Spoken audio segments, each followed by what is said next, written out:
നമസ്കാരം.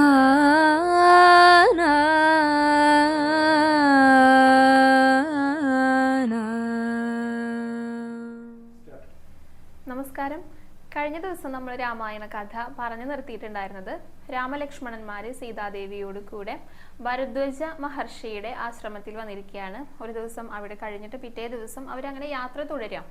പോകുന്ന വഴിക്കാണ് വാത്മീകി മഹർഷിയുടെ ആശ്രമം ഉണ്ടായിരുന്നത്. അപ്പോൾ ആ ഒരു ഭാഗത്ത് ഏകദേശം വെച്ചിട്ടാണ് നമ്മൾ നിർത്തിയിട്ടുണ്ടായിരുന്നത്. അപ്പോൾ അതിൻ്റെ തുടർച്ചയായിട്ടുള്ള കഥകളാണ് കേട്ടോ ഇന്ന് പറയാനായിട്ട് പോകുന്നത്. അങ്ങനെ വാത്മീകി മഹർഷിയുടെ ആശ്രമത്തിൽ എത്തിയിട്ട് അദ്ദേഹത്തെ എല്ലാം നമസ്കരിച്ച് അങ്ങനെ സംസാരിച്ചിരിക്കുന്ന സമയത്താണ് വാത്മീകി മഹർഷി തനിക്ക് ഇങ്ങനെ ആ ഒരു പേര് ലഭിക്കാനുണ്ടായ സാഹചര്യത്തെ കുറിച്ചിട്ട് രാമന്റെ അടുത്ത് പറയുന്നത്. അതായത് വാത്മീകി എന്നുള്ള ആ ഒരു പേര് എങ്ങനെയാണ് തനിക്ക് ലഭിച്ചത് എന്നാണ് അദ്ദേഹം പറഞ്ഞു കൊടുക്കുന്നത്. ആ ഒരു കഥ ഞാൻ പറഞ്ഞിട്ടുണ്ടായിരുന്നു കേട്ടോ ഒരു ദിവസത്തെ വീഡിയോയിൽ, അതുകൊണ്ട് അത് പറയുന്നില്ല. അങ്ങനെ ആ സംഭാഷണങ്ങളൊക്കെ കഴിഞ്ഞിട്ട് മഹർഷി പറയാണ്, ഇനി തുടർന്ന് പോയിക്കോളൂ, ചിത്രകൂട പർവ്വതത്തിലെ പർണശാല കെട്ടി താമസിക്കാം എന്ന് പറഞ്ഞിട്ട് അവരങ്ങനെ യാത്ര തുടരുകയാണ് ചിത്രകൂട പർവ്വതത്തിലേക്ക്. അപ്പൊ ആ ഒരു സമയത്ത് അയോധ്യയിലെ എന്ത് സംഭവിച്ചു എന്നാണ് ഇനി പറയാനായിട്ട് പോകുന്നത്. നമ്മൾ മുൻപ് പറഞ്ഞിട്ടുണ്ടായിരുന്നു, ഗുഹന്റെ അടുത്ത് നിന്ന് യാത്ര പറയുന്ന സമയത്ത് സുമന്ത്രനെ, അതായത് മന്ത്രിയെ തിരികെ അയോധ്യയിലേക്ക് പറഞ്ഞു വിട്ടിട്ടുണ്ടായിരുന്നു രാമൻ. അതായത് അവിടെ ചെന്നിട്ട് അച്ഛനോടും അതായത് മാതാവിനോടും ഒക്കെ ഞങ്ങളിവിടെ സുഖമായിട്ടാണ് കഴിയുന്നത്, ഞങ്ങളെ ആലോചിച്ചിട്ട് യാതൊരുവിധ ദുഃഖവും രണ്ടുപേർക്കും വേണ്ട എന്ന് പ്രത്യേകം അറിയിക്കാനായിട്ട് സുമന്ത്രന്റെ അടുത്ത് പറഞ്ഞു വിട്ടിട്ടുണ്ടായിരുന്നു. അങ്ങനെ സുമന്തർ അയോധ്യയിലെത്തുകയാണ്. അപ്പോൾ അദ്ദേഹം ആ കണ്ണീർ വാർക്കുന്ന കണ്ണുകളൊക്കെ ഇങ്ങനെ അദ്ദേഹത്തിന്റെ വസ്ത്രം കൊണ്ട് തുടച്ച് ആ കണ്ണീരൊക്കെ ഒപ്പിയിട്ടാണ് കേട്ടോ, അത്രയും സങ്കടത്തോട് കൂടിയിട്ടാണ് അയോധ്യയിലേക്ക് എത്തിച്ചേർന്നത്. അങ്ങനെ എത്തുന്ന സമയത്ത് ദശരഥ മഹാരാജാവ് കൗസല്യയുടെ അടുത്തായിരുന്നു കേട്ടോ. അദ്ദേഹം വളരെ സങ്കടത്തോടു കൂടി, അദ്ദേഹത്തിന് തീരെ വയ്യാതായിരിക്കണം, മകൻ പോയ വിഷമത്തിലെ ആരോഗ്യസ്ഥിതിയൊക്കെ വളരെ മോശമായിട്ടുണ്ട്.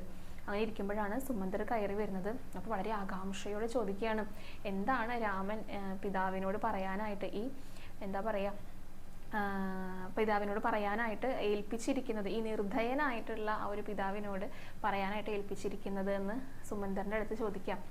അങ്ങനെ അദ്ദേഹം വിഷമത്തോടു കൂടി തന്നെ പറയാണ്, അച്ഛനും അമ്മയും സന്തോഷത്തോടെ ഇരിക്കണം, ഞങ്ങളെക്കുറിച്ച് ആലോചിച്ചിട്ട് യാതൊരു സങ്കടവും പാടില്ല എന്ന് പ്രത്യേകം പറഞ്ഞ് ഏൽപ്പിച്ചിട്ടുണ്ടെന്ന് സുമന്തർ രാജാവിൻ്റെ അടുത്ത് പറയാം. ഇതൊക്കെ കേട്ടിട്ടും രാജാവ് ഓരോന്നിങ്ങനെ പറഞ്ഞ് പുത്രൻ പോയ ആ വിഷമത്തിൽ സങ്കടപ്പെട്ട് കരഞ്ഞുകൊണ്ടിരിക്കുകയാണ്. അപ്പോൾ ആ സമയത്ത് കൗസല്യ പിന്നെയും അദ്ദേഹത്തിനെ സങ്കടപ്പെടുത്തുന്ന രീതിയിലാണ് പറയുന്നത്. കാരണം കൈകേയിക്ക് ഇങ്ങനെ ഒരു വരം കൊടുത്തത് കൊണ്ടല്ലേ ഇതൊക്കെ സംഭവിച്ചത്. എന്നിട്ടും ഇതെല്ലാം ചെയ്തത് രാജാവ് തന്നെയാണ്. എന്നിട്ടും പിന്നെ എന്തിനാണ് ഇങ്ങനെ മകനെ കുറിച്ച് ആലോചിച്ചിട്ട് കരയുന്നത് എന്നാണ് പിന്നെയും കുത്തി മുറിവേൽപ്പിക്കുന്ന പോലെയുള്ള ചോദ്യങ്ങളാണ് കൗസല്യ ചോദിക്കുന്നത്. അപ്പം അത് കേട്ടിട്ട് മഹാരാജാവ് പറയുന്നുണ്ട്, കൗസല്യ, എന്നെ പുത്രദുഃഖത്താൽ ആ ഒരു ദുഃഖം അനുഭവിച്ചുകൊണ്ടിരിക്കുന്ന വിഷമിച്ചുകൊണ്ടിരിക്കുന്ന എന്നെ നീ പിന്നെയും കുത്തി നോവിക്കല്ലേ എന്ന് പറയുന്നുണ്ട്. പിന്നെ രാജാവ് പറയുന്നുണ്ട്, തനിക്കൊരു ശാപം കിട്ടിയിട്ടുണ്ടായിരുന്ന ആ ഒരു കാര്യത്തെ പറ്റിയിട്ട്. അതായത് പുത്രദുഃഖത്താൽ താൻ മരണപ്പെടും എന്ന് പറഞ്ഞിട്ട് ഒരു ശാപം ദശരഥ മഹാരാജാവിന് കിട്ടിയിട്ടുണ്ടായിരുന്നു. ആ കഥയെ ഞാൻ മുൻപ് പറഞ്ഞിട്ടുണ്ട് കേട്ടോ, അതുകൊണ്ട് അതിവിടെ പറയുന്നില്ല. അപ്പോൾ ആ ഒരു സമയമായിരിക്കുകയാണ്, ആ ഒരു ശാപം ഫലിക്കേണ്ട ഒരു സമയമായിരിക്കുകയാണ്. അതുകൊണ്ടാണ് ഞാൻ ഇത്രയധികം ദുഃഖം എൻ്റെ പുത്രന്മാർ അരികത്തില്ലാത്തത് കൊണ്ട് അനുഭവിക്കുന്നത് എന്ന്. കാരണം രാമനില്ല, ലക്ഷ്മണനില്ല, ഭരതനുമില്ല, ശത്രുഘ്നനുമില്ല, അവരും കേകേയ രാജ്യത്തേക്ക് പോയിരിക്കുകയാണല്ലോ. അങ്ങനെ പുത്രന്മാർ ആരും അടുത്തില്ലാതെ ആ ഒരു പുത്ര ദുഃഖം കൊണ്ട് അദ്ദേഹം മരണപ്പെടുകയാണ്, അദ്ദേഹം സ്വർഗം പ്രാപിച്ചിരിക്കുകയാണ് കേട്ടോ. അങ്ങനെ അവർക്ക് എല്ലാവർക്കും വലിയ വിഷമായി. അപ്പോൾ പിറ്റേ ദിവസം വസിഷ്ഠ മഹർഷി വന്നു ഇദ്ദേഹത്തിൻ്റെ ആ ഒരു ശരീരം കേടുകൂടാതെ സൂക്ഷിക്കാനായിട്ട്, അതായത് പുത്രന്മാർ വരുന്നവരെ കേടുകൂടാതെ സൂക്ഷിക്കാനായിട്ട് എണ്ണത്തോണിയിലൊക്കെ കിടത്തുന്നുണ്ട് കേട്ടോ. അങ്ങനെ അദ്ദേഹം എന്ത് ചെയ്തു, കൈകേയി രാജ്യത്തേക്ക് ആളെ വിട്ടു. ഭരതനെയും ശത്രുഘ്നെയും തിരിച്ചയക്കാൻ വേണ്ടിയിട്ട്, പിതാവ് മരണപ്പെട്ടിരിക്കുകയാണല്ലോ. അങ്ങനെ പിറ്റേ ദിവസം യുദ്ധാജിത്ത് ഇവരടുത്ത് പറയാണ്, ഭരതന്റെയും ശത്രുഘ്നന്റെ അടുത്ത് പറയാണ്, എത്രയും വേഗം അയോധ്യയിലേക്ക് തിരിച്ചു ചെല്ലണം, എത്രയും വേഗം തിരിച്ചു ചെല്ലണം എന്ന് പറഞ്ഞപ്പോൾ ഭരതനും വിചാരിച്ചു എന്തോ ഒരു അത്യാഹിതം സംഭവിച്ചതുപോലെയാണ് അവർക്കും തോന്നിയിട്ടുണ്ടായിരുന്നു കേട്ടോ. വേഗം തന്നെ അവർ അയോധ്യയിലേക്ക് അങ്ങനെ യാത്ര തിരിച്ചു. പിറ്റേ ദിവസം അയോധ്യയിലെത്തി. അവിടെ എത്തുന്ന ആ ഒരു സമയത്ത് തന്നെ അയോധ്യ എന്ന് പറയുന്ന ആ ഒരു രാജ്യം വളരെ ശോകമുഖമായിരുന്നു കേട്ടോ. ആരും ഇല്ലാതെ, എല്ലാവരും സങ്കടപ്പെട്ട് യാതൊരു ഊർജവും ഇല്ലാതെ ഇരിക്കുന്ന ആളുകളും അതായത് പ്രജകളും ആയിരുന്നു. ആ രാജ്യം തന്നെ ആകെ ദുഃഖത്തിലാണ്ടിരിക്കുന്ന ഒരു അവസ്ഥയായിരുന്നു. അങ്ങനെ ഭരതൻ ആദ്യം എത്തിയത് കൈകേയിയുടെ, അതായത് അമ്മയുടെ അടുത്തേക്കാണ്. അപ്പോൾ അമ്മ സാധാരണ അമ്മ പിതാവിൻ്റെ കൂടെയാണ് ഇരിക്കാറുള്ളത്. അന്ന് പക്ഷേ കൈകേയി ഒറ്റയ്ക്കാണ് സിംഹാസനത്തിൽ ഇരിക്കുന്നുണ്ടായിരുന്നു കേട്ടോ. അങ്ങനെ കണ്ട ഉടനെ ചോദിച്ചു, സാധാരണ അമ്മയെ അച്ഛൻ്റെ കൂടെയാണ് കാണാറ്, അച്ഛനെ എവിടെ അമ്മ, എല്ലാവരും എന്താ ഇത്രയും അധികം ദുഃഖത്തോടു കൂടെ ഇവിടെ ഇരിക്കുന്നത്, എന്താണ് അതിൻ്റെ കാരണം ചോദിച്ചു. അങ്ങനെ കൈകേയി പറയാണ്, നിന്റെ അച്ഛൻ മരണപ്പെട്ടിരിക്കുന്നു, സ്വർഗരാജ്യം പ്രാപിച്ചിരിക്കുന്നു, അതുകൊണ്ടാണ് ഇതിങ്ങനെ ആളെ വിട്ട് വിളിപ്പിച്ചിട്ടുണ്ടായിരുന്നെന്ന്. അങ്ങനെ പിതാവിൻ്റെ മരണവാർത്ത കേട്ടപ്പോൾ ഭരതൻ ബോധം കെട്ടു വീണു എന്നാണ് പറയുന്നത്. അദ്ദേഹത്തിന് അത് സഹിക്കാൻ സാധിച്ചില്ല. പുത്രന്മാരോടുള്ള വാത്സല്യം പോലെ തന്നെ ആ പിതാവിനോടും അത്രയധികം സ്നേഹമാണ് മക്കൾക്ക് ഉണ്ടായിരുന്നത്. അപ്പം അച്ഛൻ്റെ വിയോഗം കേട്ടപ്പോൾ ഭരതൻ അവിടെ ബോധം കെട്ടു വീണു എന്നാണ് പറയുന്നത്. അങ്ങനെ കുറച്ച് നേരം കഴിഞ്ഞിട്ട് ബോധമൊക്കെ തിരിച്ചു വന്ന സമയത്ത് ഭരതൻ ചോദിക്കുന്നുണ്ട് കൈകേയിയുടെ അടുത്ത്, അച്ഛൻ മരണപ്പെടുന്ന ആ ഒരു സമയത്ത് എന്താണ് അമ്മയെ പറയുന്നുണ്ടായിരുന്നതെന്ന്. അങ്ങനെ കൈകേയി പറഞ്ഞു, രാമ രാമ സീതയെ ലക്ഷ്മണ എന്ന് വിളിച്ചിട്ടാണ് അദ്ദേഹം കരയുന്നുണ്ടായിരുന്നത് എന്ന് പറഞ്ഞപ്പോൾ ഭരതന് സംശയം, അതായത് ആ ഒരു സമയത്ത് രാമനും സീതയും ലക്ഷ്മണനും ഒന്നും ഇവിടെ ഉണ്ടായിരുന്നില്ലേന്ന്. അങ്ങനെ ചോദിച്ചു കേട്ടോ, അപ്പം അമ്മ അവരൊക്കെ എവിടെയായിരുന്നു, അവരിവിടെ ഉണ്ടായിരുന്നില്ലേന്ന് ചോദിച്ചു. അപ്പോൾ കൈകേയി വളരെ ഉഷാറായിട്ട് വലിയ സന്തോഷത്തോട് കൂടിയിട്ടാണ് നടന്ന കാര്യങ്ങളൊക്കെ പറയുന്നത്. കാരണം രാമനെ രാജാവാക്കാനായിട്ട് അഭിഷേകം ചെയ്യാനായിട്ട് രാജാവ് തീരുമാനിച്ചിട്ടുണ്ടായിരുന്നേ.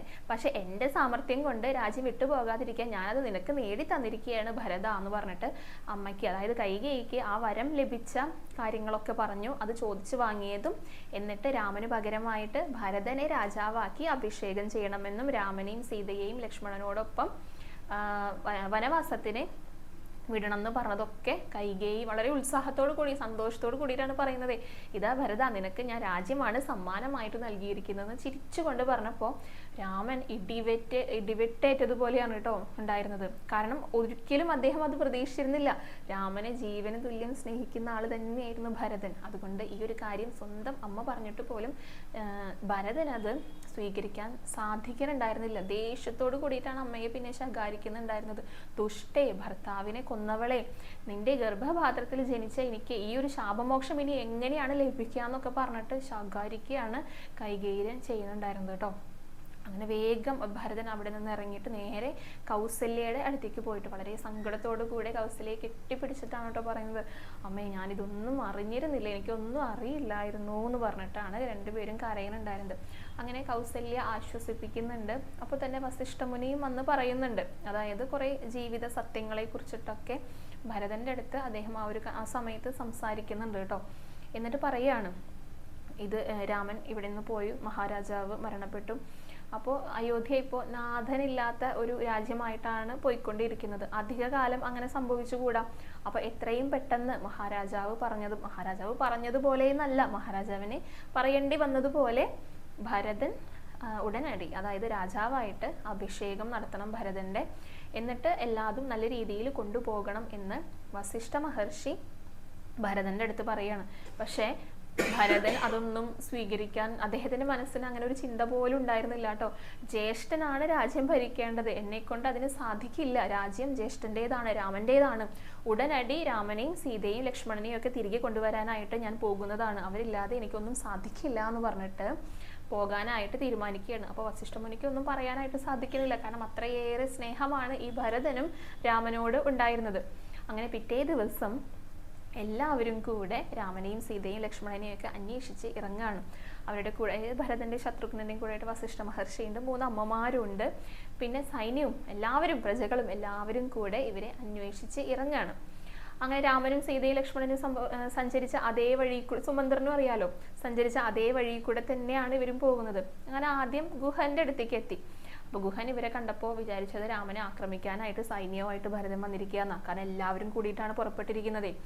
അപ്പോൾ അത് കണ്ടപ്പോൾ ആദ്യം ഗുഹൻ ഒന്ന് പരിഭ്രമിച്ചെങ്കിലും ഭരതൻ്റെ അടുത്ത് സംസാരിച്ചപ്പോൾ മനസ്സിലായി ജ്യേഷ്ഠനോടുള്ള സ്നേഹാധിക്യം കൊണ്ടാണ് ജ്യേഷ്ഠനെ അന്വേഷിച്ച് ഭരതൻ വന്നിരിക്കുന്നത് എന്ന്. അപ്പോൾ സന്തോഷമായിട്ട് ഗുഹൻ നടന്ന കാര്യങ്ങളെല്ലാം പറഞ്ഞു കൊടുത്തിട്ട് അവർ ഇന്ന വഴിക്കാണ് പോയതെന്നും കൂടെ പറഞ്ഞു. അങ്ങനെ അവരങ്ങനെ യാത്ര തുടരുകയാണ് കേട്ടോ.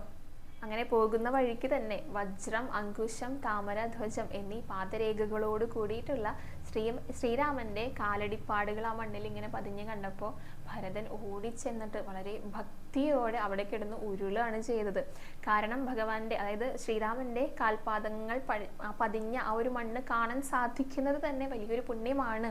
മഹർഷിമാരും ദേവന്മാരും എല്ലാം അന്വേഷിച്ച് നടക്കുന്നത് ഈ കാലടികളെയാണ് എന്ന് പറഞ്ഞുകൊണ്ട് ഭക്തിയോടെ അദ്ദേഹം അവിടെ കിടന്ന് ഉരുളാണ് ചെയ്തത്. അത്ര അധികം സ്നേഹമാണ് ഭരതന് ജ്യേഷ്ഠനോട് ഉണ്ടായിരുന്നത്.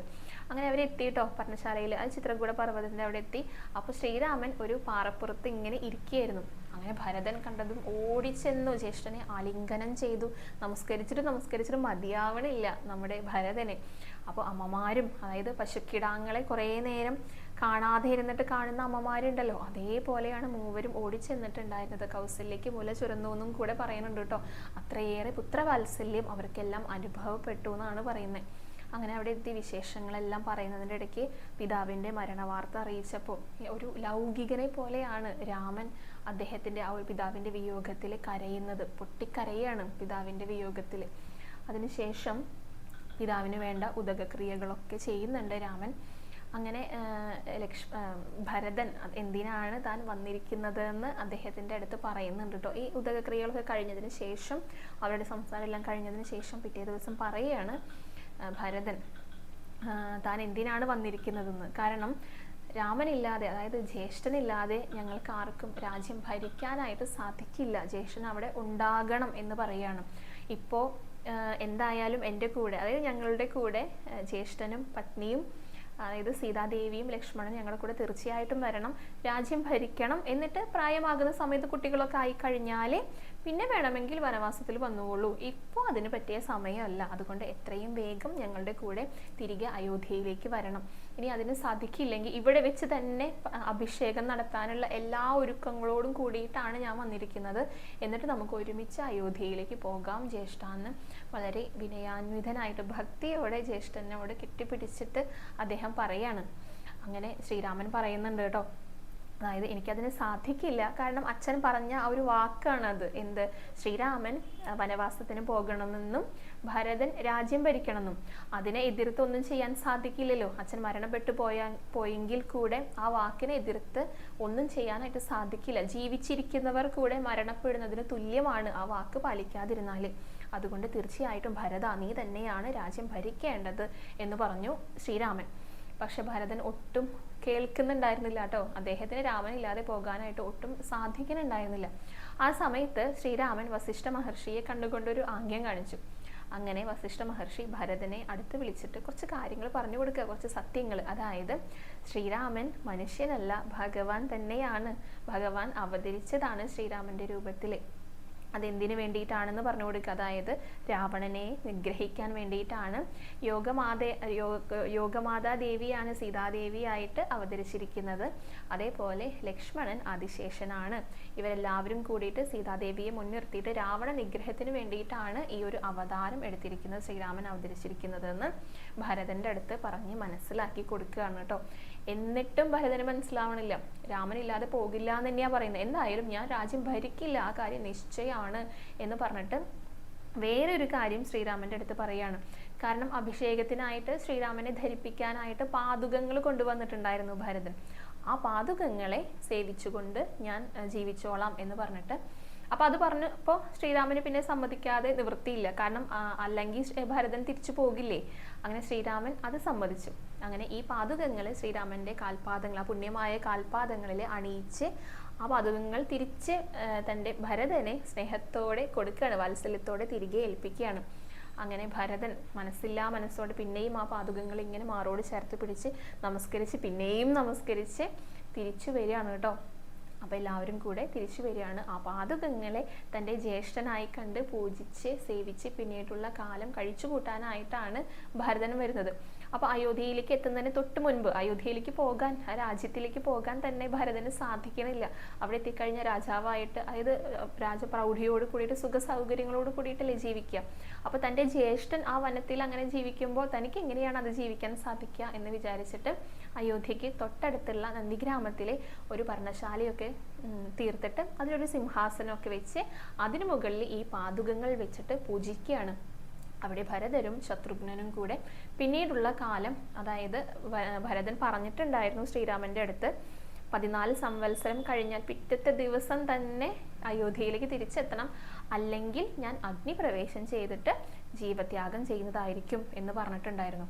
അപ്പോൾ ആ ശ്രീരാമനെ കാത്തുകൊണ്ട് 14 സംവത്സരം ഭരതനും ഈ പാദുകങ്ങളെ പൂജിച്ചിട്ട് ആ പർണശാലയിൽ ഇങ്ങനെ കഴിഞ്ഞുകൂടുകയാണ്.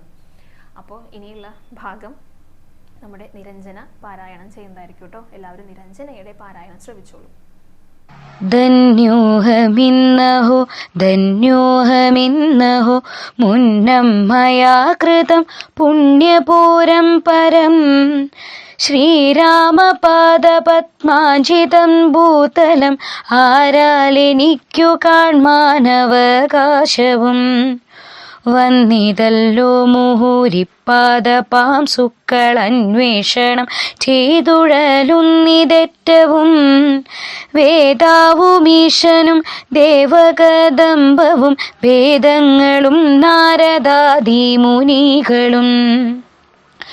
ഇത്തമൂർത്തത്ഭുത പ്രേമസരാപ്ലുത ചിത്തനായാനന്ദ ബാഷ്പാകുലാക്ഷനായി മന്ദമന്ദം പരമാശ്രമ സന്നിധം ചെന്നു നിന്നോരു നേരത്തു കാണായിതു സുന്ദരം രാമചന്ദ്രം പരമാനന്ദ മന്ദിരമിന്ദ്രാദി വൃന്ദാഗവൃന്ദങ്ങൾ വന്ദിതമിന്ദിരാ മന്ദിരോരസ്ഥലം മിന്ദ്രാവരജമിന്ദീവരലോചനം ദുർവാദളന്നിഭശ്യാമളം കോമളം പൂർവജം നീലനളിനദളേക്ഷണം രാമം ജടാമകൂടം വൽക്കലാംബരം സോമബിംബാഭപ്രസന്നവക്ത്രാംബുജം ഉദ്യത്തരുണാരുണയതുശോഭിതം വിദ്യുത്സമാംഗിയാം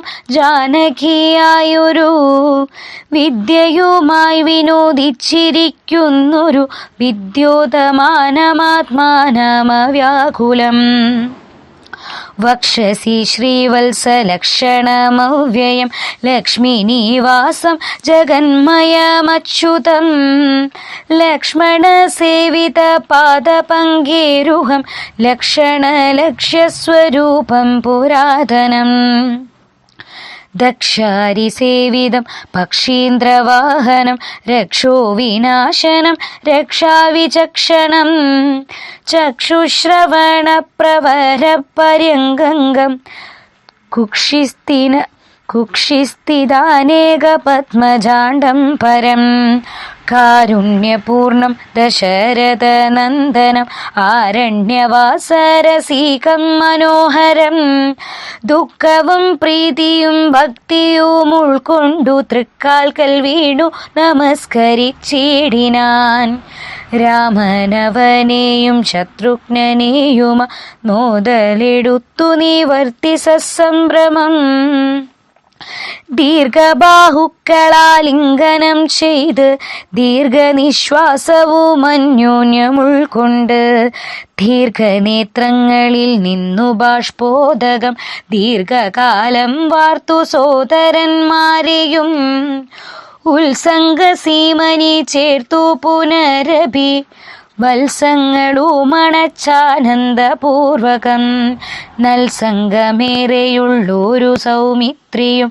തത്സമയേ ഭരതാംഗ്രികൾ കൂപ്പിനാൻ ശത്രുഘ്നനുമതി ഭക്തി കലർന്നു സൗമിത്രി തൻ പാദാംബുജങ്ങൾ കൂപ്പിടിനാൻ ഉഗ്രതൃഷാർത്ഥമാരായ പശുകുലമഗ്രേ ജലാശയം കണ്ട പോലെ തഥാ വേഗേന സന്നിധൗ ചെന്നാശു കണ്ടിത് രാഘവൻ താൻ തിരുമേനി മനോധൃതം രോദനം ചെയ്യുന്ന മാതാവിനെ കണ്ടു പാദങ്ങളിൽ നമിച്ചാൻ രഘുനാഥനും എത്രയുമാർത്തി കൈക്കൊണ്ടു കൗസല്യയും പുത്രനു ബാഷ്പധാരാഭിഷേകം ചെയ്തു ഗാഠമാശിഷ്യ ശിരസി മുകർന്നുടൻ ഊഢമോദം മുലയും ചുരന്നു തഥാ അന്യരായുള്ളൊരു മാതൃജനത്തെയും പിന്നെ നമസ്കരിച്ചിടിനാനാദരാൽ ലക്ഷ്മണൻ താനും അവണ്ണം വണങ്ങിനാൻ ലക്ഷ്മി സമയായ ജാനകി ദേവിയും ഗാഠമാശ്ലിഷ്യ കൗസല്യാദികൾ സമാരൂഢഗേദം തുടച്ചിടിനാർ കണ്ണുനീർ.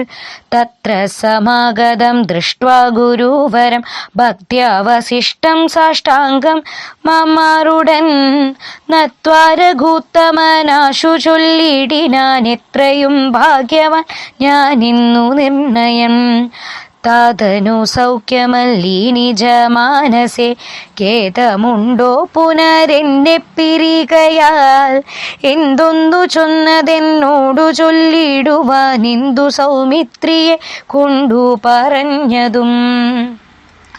രാമവാക്യം കേട്ടു ചൊന്നാൻ വസിഷ്ഠനും ധീമതാം ശ്രേഷ്ഠ തതോദന്തമാശു കേൾ.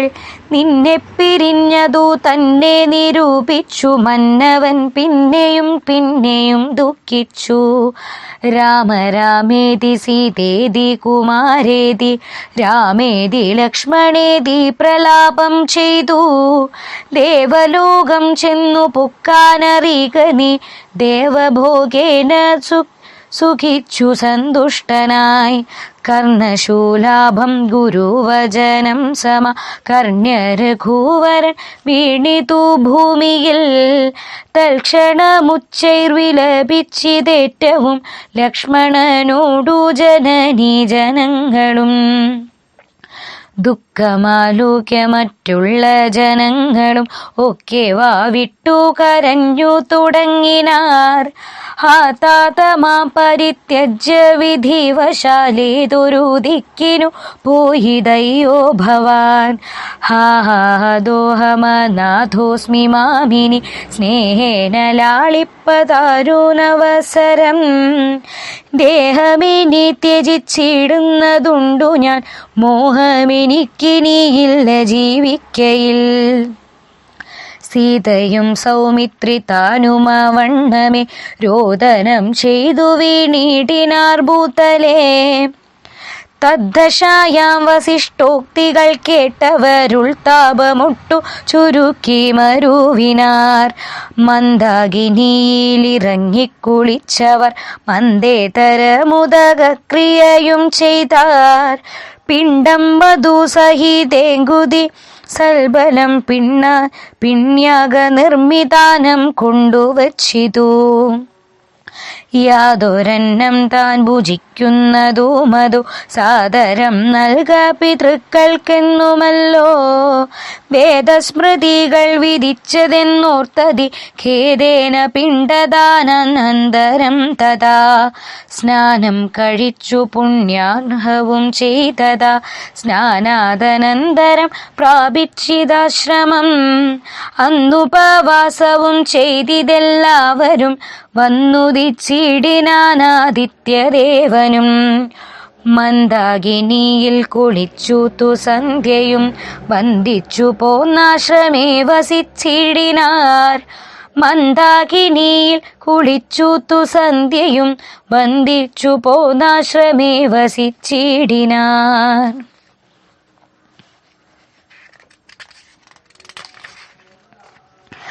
താപസവേഷം ധരിച്ചു ഭരതനും താപേന ശത്രുഘ്നനും വ്രതത്തോടുടൻ ചെന്നു നന്ദി ഗ്രാമമൻപോടു പുക്കിതു വന്നിതാനന്ദം ജഗദ്വാസികൾക്കെല്ലാം.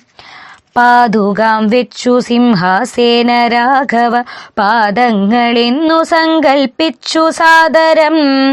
ഗന്ധപുഷ്പാദ്യങ്ങൾ കൊണ്ടു പൂജിച്ചു കൊണ്ടന്തികെ സേവിച്ചു നിന്നാരിരുവരും. നാനാമുനി ജനസേവിതനായൊരു മാനവവീരൻ മനോഹരൻ രാഘവൻ.